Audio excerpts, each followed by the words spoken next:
All right, questions for Zayne.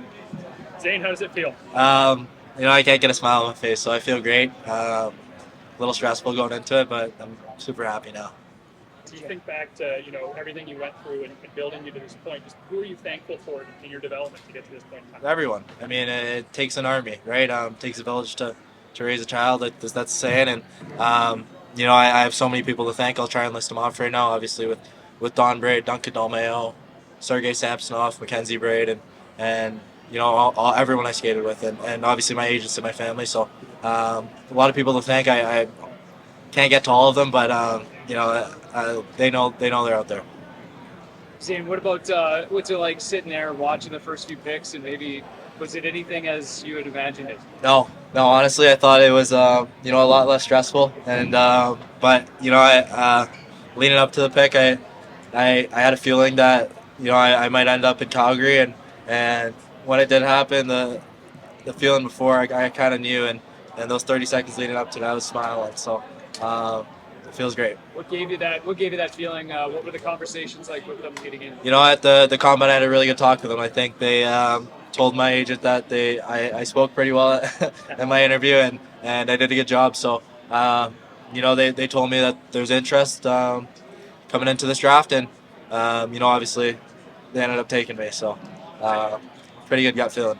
Can you take us through your season? Obviously, you finish it in the absolute best way possible, but maybe from a development standpoint, how did you see your game?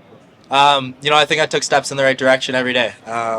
Starts in practice, obviously, but from the start of the season to the end of the season, I think I really matured in terms of my game away from the puck, and with the puck, I became more creative and smarter, and I thought I became a little bit of a better skater throughout the year too. So how about that Memorial Cup? I'm still living on that high. I think this one might top it a tiny bit, but they're pretty 1 and 2, 1A, 1B. I love to win. I love that feeling of winning, and going through those 10 days with that group of guys, wouldn't trade it for anything in the world, honestly. And if I could relive it, I would 1,000 times over. You mentioned the group of guys that you're with on that team. How much of a resource were they to you with so many drafted players in your NHL? Yeah, they're everything. I mean, I was when I went back and Jordan Donovan came in, it made it even easier. But just the older guys in general, I mean, they've been through it. They understand the process, and a lot of them texted me today, and it was really heartwarming to see that, obviously. And I love those guys to death, but they were everything for me. Who were some players you enjoyed watching growing up? Growing up, I loved to. Was a big Steven Stamkos fan, surprisingly, even though I'm a defenseman. But I think I watched the Eric Carlsons, the Gothis Bears of the world, and then especially in the last couple of years, I've watched a lot of Hughes, and just the way those two play, it's unbelievable.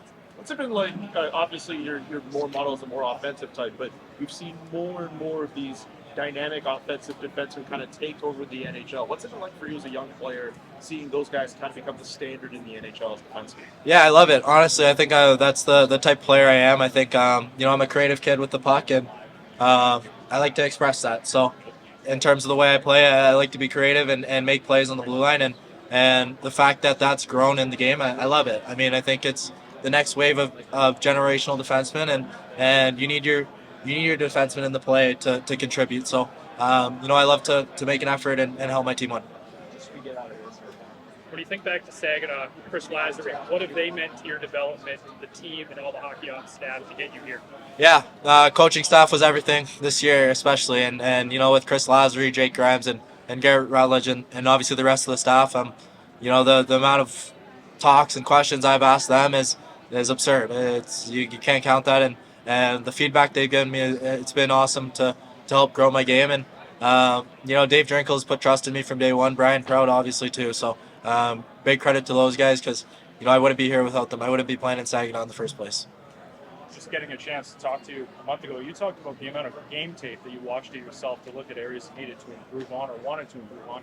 What did you sort of identify this season that helped you not turn a corner but really elevate things? Yeah, I was working with the best, Sergei Samsonov. So, he'd watch back a lot of my games and give me feedback, and we'd watch games together. So he was perfect for me in terms of development. And the biggest thing he told me this year was, it's not you got to want to defend. And that was the biggest eye opener for me.